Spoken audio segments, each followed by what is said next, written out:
Jamen, mine damer og herrer, i de næste 41 minutter kan I slappe fuldstændig af fra norske problemer.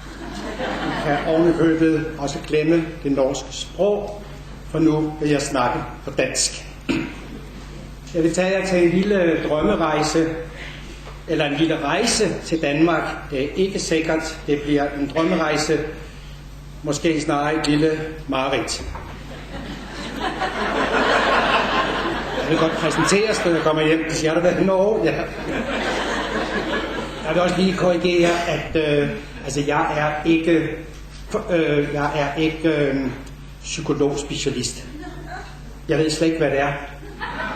Det har jeg aldrig hørt om, og jeg vil sige, det skal jeg ikke rodes ind i. Specialister er nogen, som ved meget om lidt, og det er helt omvendt med mig. Jeg ved lidt om mange ting, og det har jeg så fået 40 minutter til at snakke om. Når man kommer som, jeg har set på dem, der forstår, hvad jeg siger heroppe foran, kan de markere med en kvart Parkinson. Og nede bagved, der satser vi på bølger. Og 5, som fatter, hvad jeg siger. Så jeg håber, at der bliver noget oversættelse i første pause. Når man kommer til et fremmed land, og jeg er jo den eneste, har jeg set i programmet, den eneste indvandrer, eller fremmedarbejder, så lægger man jo mærke til forskellene på ens eget land, og så jeres land. Og lighederne også. Det første, jeg lagde mærke til, da jeg endelig kom, fordi flyveren måtte vende om hen over Stavanger. Og så skulle vi tilbage igen, og tænkte, det er et tegn. De har fortrudt. Men vi kom så frem, og så det første, jeg så på Dagbladet, der så jeg i går på forsiden af tidningen der, avisen Dagbladet, så jeg den største forskel, som jeg ved, mellem Danmark og Norge. I Danmark slår far først, i Norge slår mor mest. En lighed er så, at i Danmark har vi en kvindelig justitsminister og andre i Folketinget, der ligesom folk heroppe i Stortinget, hr. Hagen, mener, at børn ikke skades ved at få nogen i rumpen. Jeg vil sige, at der er ingen af de folk, som kan have læst en eneste side i en eneste psykologisk bog. For alle ved vel, at man kan ikke slå alle her. Man kan ikke slå noget godt ind i noget andet menneske. Man kan kun slå noget ud, eller noget i stykker. Og hvis man tror, at det er ligesom at komme tilbage til middelalderen, i Danmark blev det forbudt ved lov at slå børn allerede i 1997.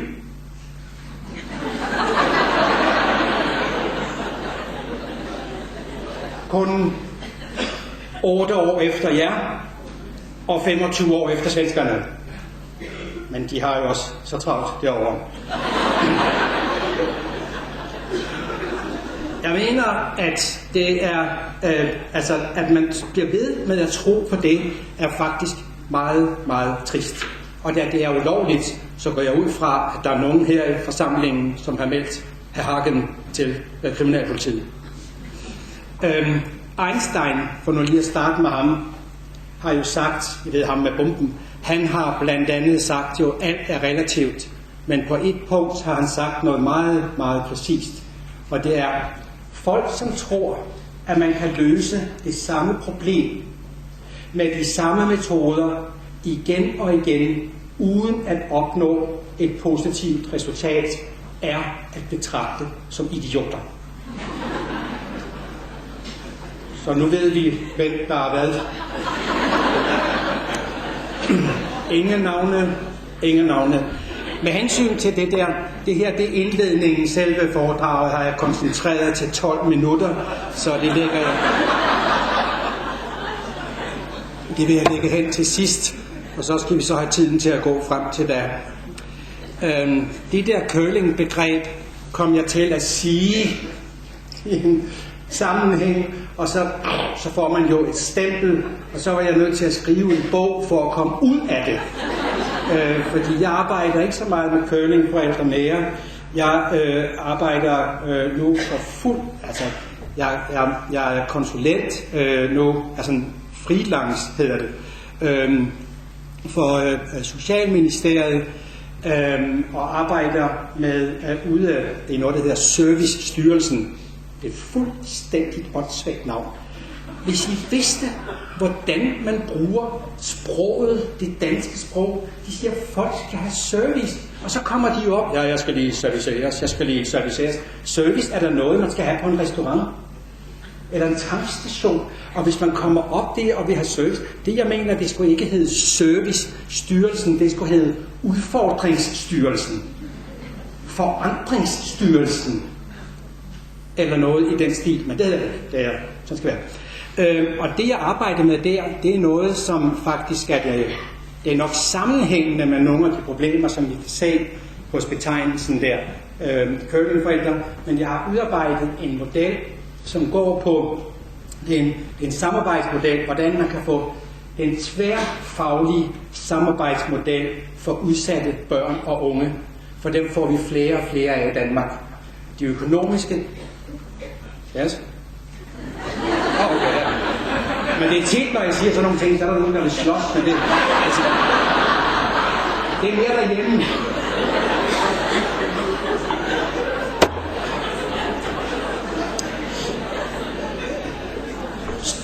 Så når jeg synes, at det er et meget vigtigt arbejde, så er det fordi, at jeg har engang været offentlig ansat i 23 år. 23 år. De sidste 8 år som leder af forskellige anstalter, behandlingshjem og den slags. Det største sted. Ja, I skal lige til at gå i gang.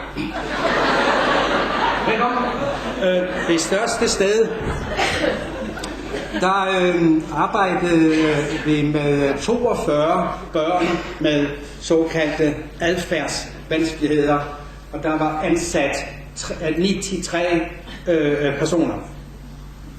6 forskellige faggrupper. Det er det tætteste, man kan komme på Det Kongelige Teater. Fordi vi var dygtige, og vi holdt møder, og det, der var værre, konferencer. Vi sad jo halvdelen af vores arbejdstid på ugen og holdt møder i 15, 18, 20 timer. Og vi var dygtige. Og der var også psykiatere med.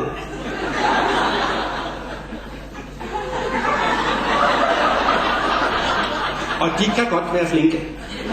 Men det der ikke var, det der var problemet, det var, at forældrene var ikke til stede. Vi samarbejdede med det enkelte individ, i stedet for at arbejde med familien.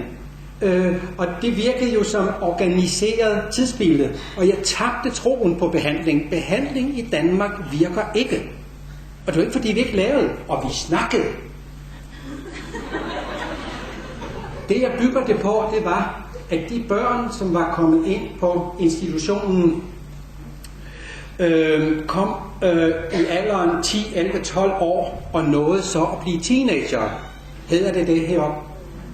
Alle, som har med teenager at gøre, og har dem inden for hjemmets 4 vægge, ved, at hvis man har det, er man i lange perioder tvunget til at elske dem.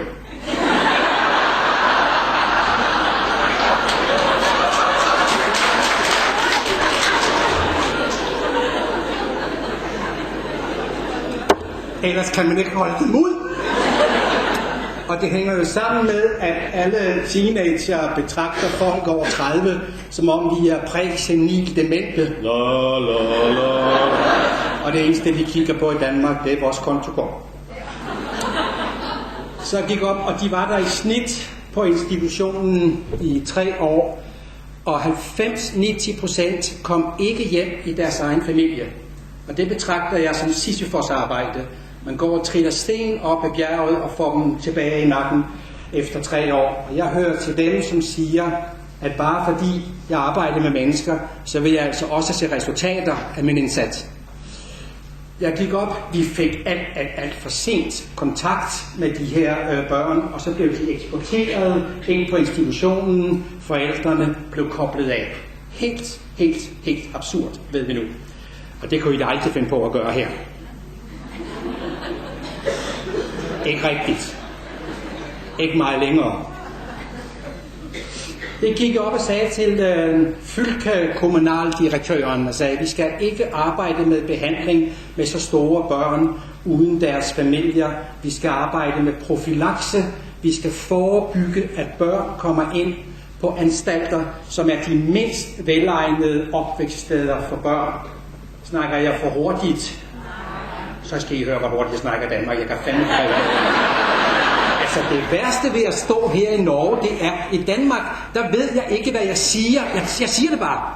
Her er jeg nødt til at tænke over hvert et ord. Jeg er allerede ved at blive overrasket. Jeg var så ved at sige...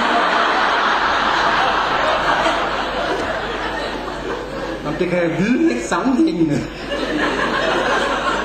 Så jeg sagde til amtskommunaldirektøren, vi skal arbejde med profylakse, og hun var fuldstændig enig.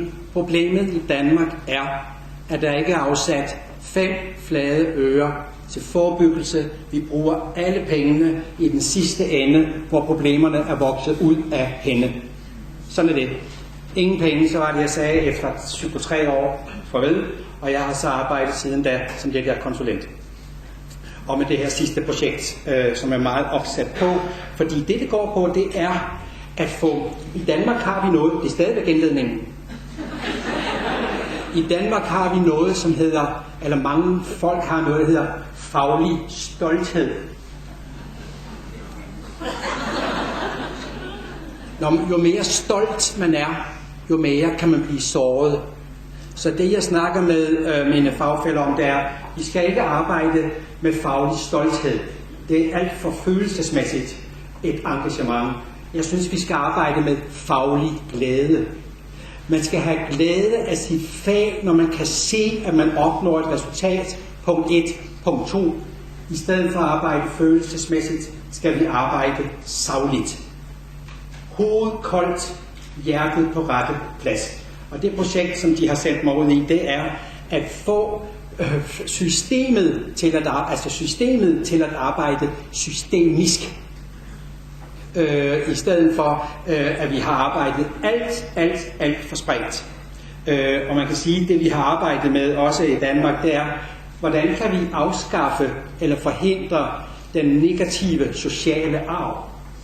Det jeg har sagt i ministeriet, det er, at vi skal afskaffe den negative kommunale arv. Fordi vi i Danmark har, hvad jeg kalder for et klientopdræt. Vi har, den triste kendsgerning er, at vi har familier, som er bistandsklienter i 3. og 4. generation. Og hvor de stadigvæk leverer, som at sige, hvad er det, vi går og laver? For vi har jo alle sammen travlt. En hver sagsbehandler kan ikke se klienterne for bare sagsakter. Kan I forestille jer det, så de man kan, hun klient, kom hen. Altså sådan er det. Så det er så det, jeg arbejder med. Men nu vil jeg så komme tilbage og nærme mig foredraget. Curlingforældre. Altså, definitionen, jeg vil sige, en sidste forudsætning for at stå her og skrabe op, det er, at jeg er morfar.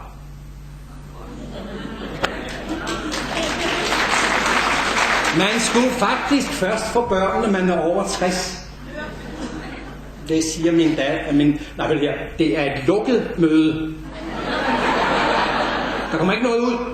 Fordi min datter, hun siger nogle gange, at hun synes, at jeg er blevet så klog, når jeg kommer og siger noget. Så synes hun, at jeg er blevet klog, og jeg tager mig ikke af, at hun laver det, vi på dansk kalder en hønserøv. Det er jo noget, selv unge kvinder kan præstere. Men altså, når jeg mener det der med, at man skulle først få børn over 60, så er det fordi, man skal ikke opdrage. Man skal forkæle. Og det opdragelse, det er man jo folk til at se, hvor de kløjs. Men det, jeg synes, man skulle omgås piger på 6 år i meget større omfang. Mit yngste barnebarn, hun hedder Anna Olivia.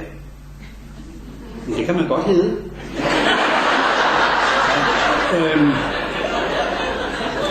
Og hun er simpelthen et af de mennesker, som får det bedste fra mig. At de andre i familien, de siger, at hun kører rundt med mig. Jeg siger, vælger hun dig? Hun er bare de mennesker, som jeg snakker bedst med. Hun gør alt, hvad jeg beder hende om. Jeg gør alt, hvad hun beder mig om. Jamen, hvis alle mennesker havde det sådan, så ville krig jo være et fremmedord.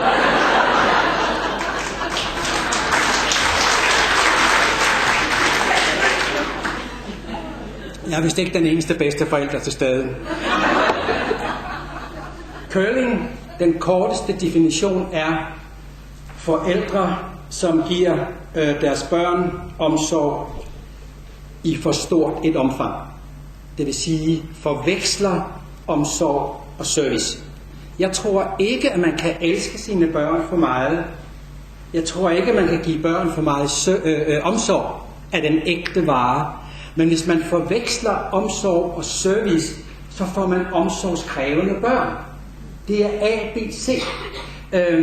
Det næste, der karakteriserer curlingforældre, er så, hvis man hjælper sine børn for meget.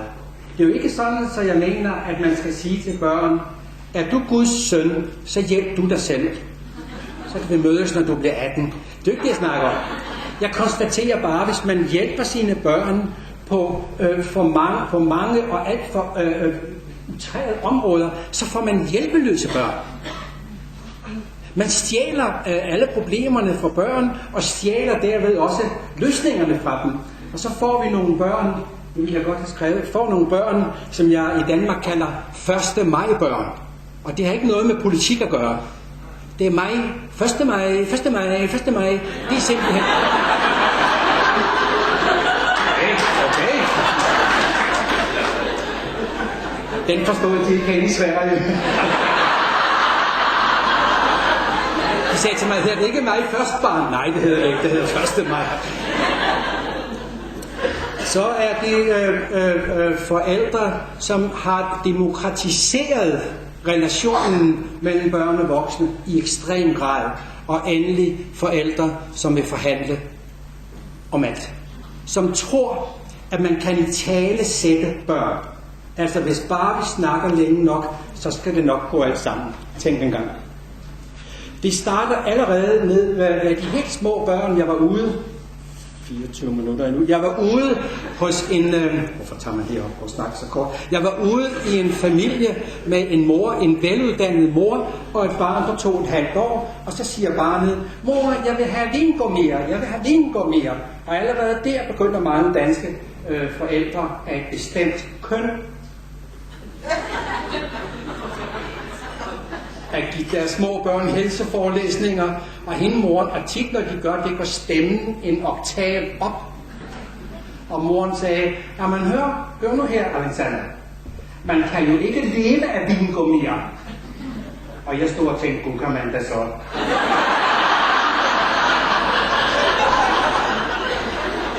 Nå, men det er da ikke sikkert, man lever særlig længe. Men det er ikke noget at stå og bilde en på 2,5 år ind. Hvad skulle hun have forventet? Han skulle have sagt, mor, hvor var det godt, du sagde det til mig. Det havde jeg fuldstændig glemt, hvor dum kan man være. Mor, kan jeg ikke få et stykke økologisk firkornsbrød? Med alkohol. Har I brugt sprit i pausen? Han blev ved med at skrige, og så siger moren, jamen hør så her, Alexander, skal vi så ikke aftale, at når klokken, og så pegede hun på viseren, der kom helt derop på trætaget, så kan du få en vingummi, hvis du stopper nu. Man kan sgu da ikke lave aftaler med et gnom. Man kan da ikke lave aftaler med en, som ikke kender klokken. Der er jo ingen, som ved, hvad der foregår inde i hovedet på en 2,5-årig. Udover at de tænker, ret aparte. Mærkeligt. Helt absurd. og de får en ny idé hver 5. sekund. Og hvis de ikke får det, de lige vil have, så går de i det, de kalder omvendt bue. Altså, de kaster som om de siger, hvis dette er livet, så frygter jeg ikke længere døden.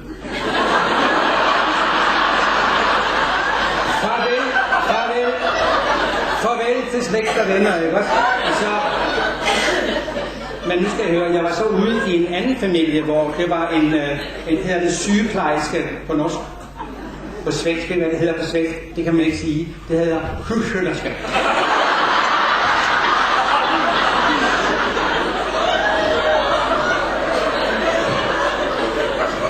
Så jeg har prøvet at sige til dem, det er klart, de har problemer med deres sundhedsvæsen.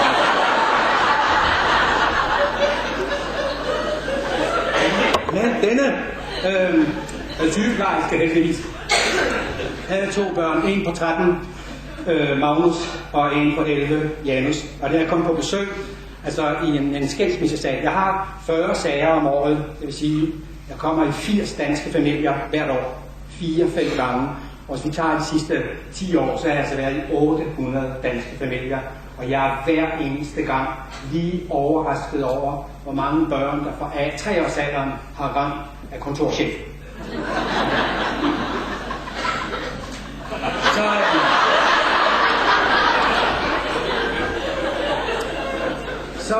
Så kom jeg hjem, og hun havde fortalt mig, hvis jeg får forældremyndighed, vi har for øvrigt taget efter den danske, altså den norske lov om fælles forældreansvar. Det har vi indført i Danmark. Det er her den 1. oktober i år. Og det har så ført til, at utrolig mange fædre har genoptaget sagen, så nu er bunkerne vokset så højt. Når man ringer ind til fylke, nu hedder det ikke fylkes- eller amtkontor, nu hedder det statsregionen. I statsregionen. Og når man ringer ind, så er der telefonsvaren, ring næste år. Kom så ring ned. Men i hvert fald, hun havde sagt, hvis jeg får forældremyndigheden, skal de ikke bestemme her i huset. Det sker nok. Så kom jeg og skulle se på det. Og da jeg kom, så sad ham på 13, han sad inde i sofaen med benene op på sofabordet. Okay, kakkelbord. Og sad og sms'ede med hat på. Og støvler op på bordet. Og ham den anden, han sad og sappede. Så siger moren, Magnus, vil du ikke godt være sød og tage dine støvler med fra kaffebordet? Psykologen er kommet.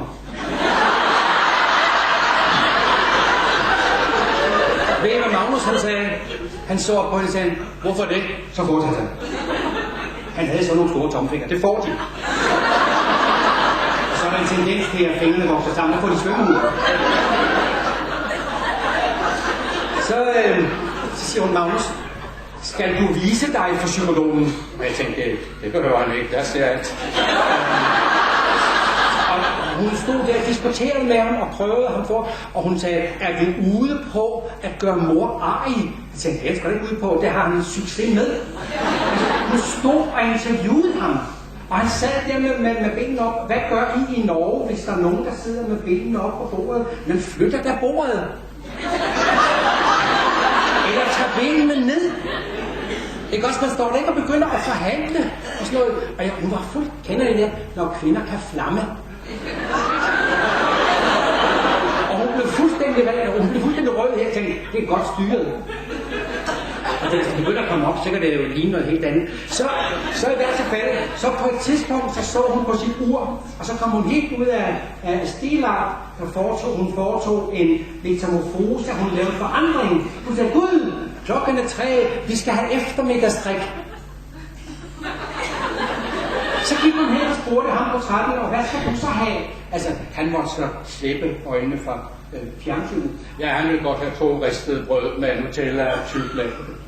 Og hvad skal du drikke? Ja, han skulle have kakao. Okay. Så går hun hen og siger til ham på 13, han sad stadigvæk med fødderne op på bordet. Det er ren middelklasse. Okay? Så siger hun til ham, og hvad kan du så tænke? Han skulle have 2 boller, og der skulle være ost på den ene, og noget andet på den anden. Og hvad skulle du drikke? Ja, han ville godt have varmt te med mælk. Moren siger, jamen, vi skal have kakao, og det varmt te med mælk. Ja, så gerne. Og så siger hun til mig, og hvad kunne du så tænke dig? Jeg tænkte, hvad skal man tage?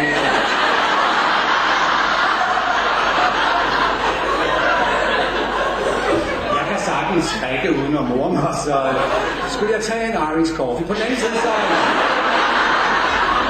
anden side, så drikker jeg ikke arbejdstid, så jeg sagde, jamen jeg tager bare det, der kommer på bordet. Jamen du kan sagtens få, sagde hun. Jeg tænkte, ja, det er sgu også lidt overhovedet. Så sad jeg og snakkede med dem, kom moren ind og brugte bakkemagt. Bakkemagt. Hvad hedder sådan en bakke? Ja, jeg er kun en af gangen, ikke også? Altså hun kom med sådan en tray, med det hele på, og gik direkte hen til hans fødder. Nu var han jo nødt til at tage dem væk, og han sagde, det skal stå her. Så sad vi og snakkede lidt med folk. Så efter et kvarters tid, så rejste ham på trappen sig op. Så var han færdig i spidsen. Så gik han hen der, så siger moren, inden han kommer ud af rummet, hvor tror du skal hen? Jeg tænkte, gud, er han ikke klar over det? Er han sådan en... Så siger han, jeg skal ind på mit rum. Så siger moren, hvem havde du så tænkt dig, at skulle tage din kop og din tallerken ud? Ja, det er jo dig, der har stillet. Men jeg tror også, hun havde noget familie heroppe. Ja, det er jo dig, der har stillet det ind, så kan du jo også tage det ud. Så var han væk. Så ham lillebroren på 11, han kunne godt se, hvor vej det gik. Så rejste han så op og skulle til at gå. Så siger moren, hvor tror du skal hen? Han skulle også se, du bliver her. Så begyndte hun at interviewe ham. Igen. Tror du, det er meningen, at mor skal lave alting? Tror du, maden laver sig selv? Jeg tænkte, det tror han skulle da vel for hokker, ikke? Og så siger han, så går han i en forhandling. Jeg skal ikke flytte noget som helst, så længe han ikke skal. Storbror, ham kan vi ikke regne med, du bliver her. Så tog hun fat i armen. Det er vold. Alle børn i Danmark fra 4 år ved, du må ikke slå mig. Ligesom om de har læst Lovtidende. Han var så løs, og så gik han hen, og da han kom hen i døren, så skulle mor til at være konsekvent. Så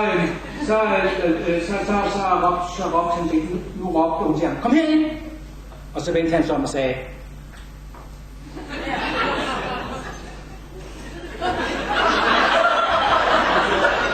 hvis jeg havde sagt det hjemme til min far og mor, så havde jeg ikke stået her i dag. Det er ikke helt rigtigt, fordi ingen af dem kunne engelsk, men I ved det.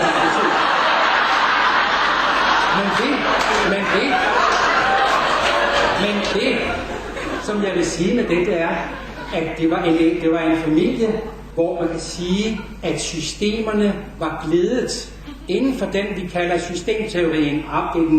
Systemteorien er den mest praktiske teori, der findes. Og man kan gå ind og se på, hvordan ser hierarkiet ud. Hvem bestemmer her? Hvad for nogle magtforhold bliver der brugt for ligesom at overholde reglerne? Hvad for nogle regler gælder, og hvad for nogle roller? Det er så synligt. Den er sat meget ud i Danmark, fordi vi har demokratiseret barndommen i ekstrem grad. Og det vil jeg prøve at vise lidt her ved denne her. Jeg når jo ikke halvdelen af det her, jeg kunne blive her 2 dage. Det er, fordi vi tror meget på, at vi skal opdrage børn og ud fra princippet frihed under ansvar. Det er så det, jeg har prøvet at sætte ind i en lidt større sammenhæng, den her matrix, hvor vi faktisk kan se, at det er noget mere komplekst end bare frihed under ansvar. Altså, det første felt deroppe, der kan man se, hvis ansvaret kun går her til midten, så er det fuld frihed. Det kalder jeg frihed over ansvar. Det er så skønt at være der.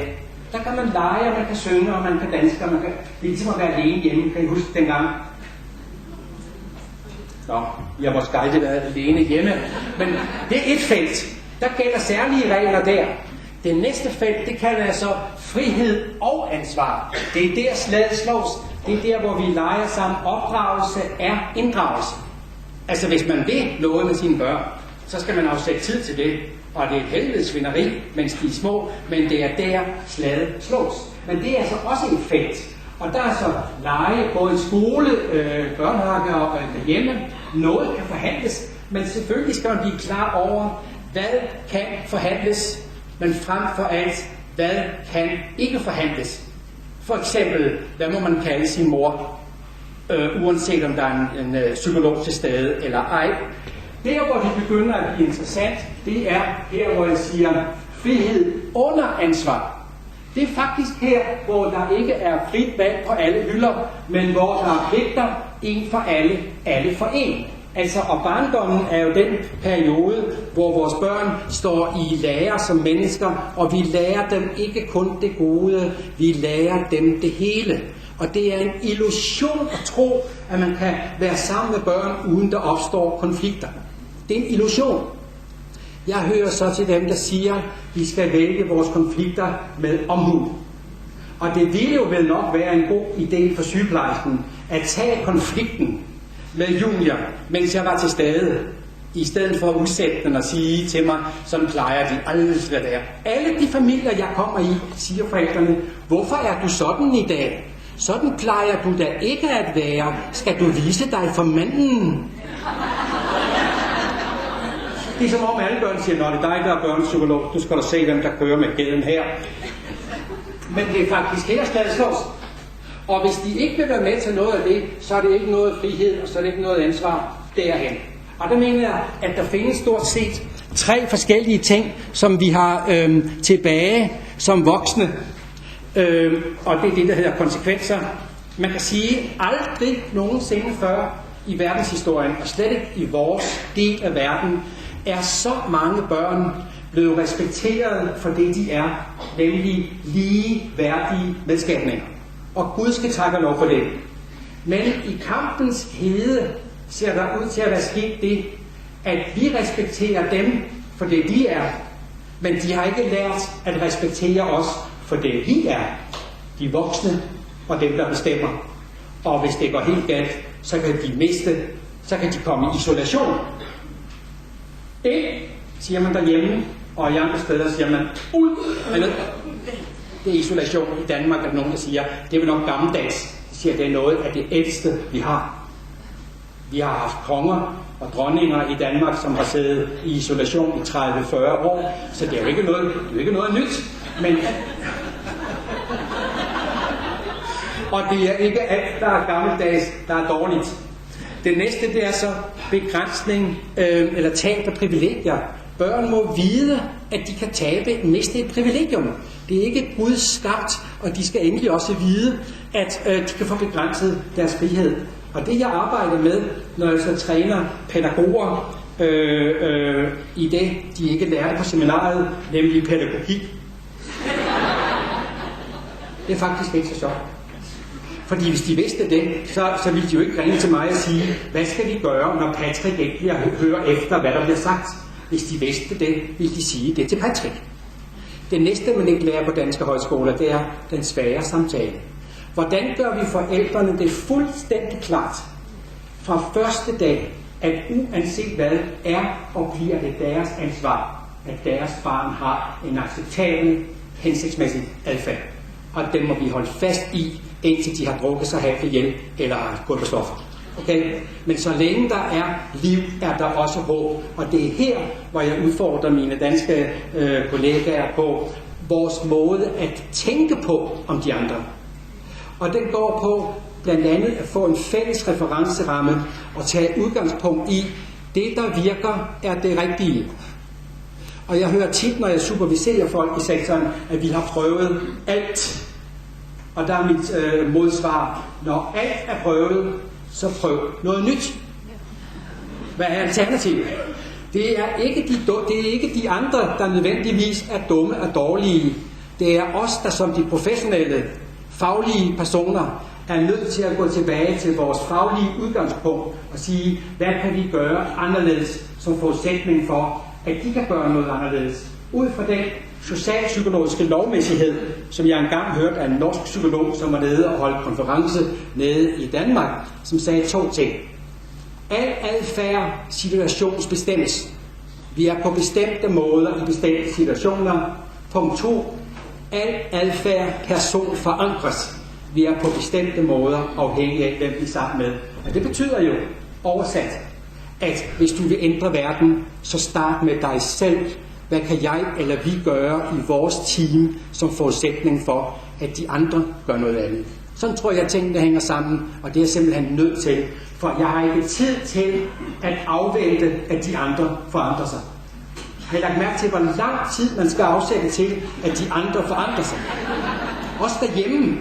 Når de så endelig forandrer sig, så er de slet ikke på den måde, man havde tænkt sig, at de skulle forandre sig. Så det er det, jeg snakker meget om. Jeg vil lige sige, at jeg har faktisk hvis der er nogen herinde, som kan læse, så har jeg faktisk skrevet en lille bog, som hedder Curlingforældre og servicebørn. Ja, det har jeg. Men den er selvfølgelig ikke kommet ned på boglisten. Men det må jeg selv om, Lars Gyldendal, hvor jeg har skrevet de her ting i en større sammenhæng. Og det er i allerhøjeste grad det er ikke en facitliste. Det er en håndbog, som man kan samarbejde med forældre om, helt konkret, hvad tid skal penge dig i seng. Hvad gør du, eller hvad kan du gøre, når ikke? Og så er der beskrevet de her psykologiske faktorer, der skriver bare sådan til almindelig orientering og reklame, når ikke andre vil. Ved I hvad? Jeg har 5 minutter igen, og jeg kan lige så godt stoppe nu, fordi det kan jeg lige så godt. Nu vil jeg slutte med faktisk at læse en lille artikel op, som beskriver det, jeg mener i store træk, nemlig hvis du vil ændre verden, start med dig selv. Hvis du ikke vil høre, så må du føle. I gamle dage var det sådan, at hvis man ikke som barn ville høre, så måtte man føle. Okay? Det er derfor, jeg er så forholdsvis flad i nakken.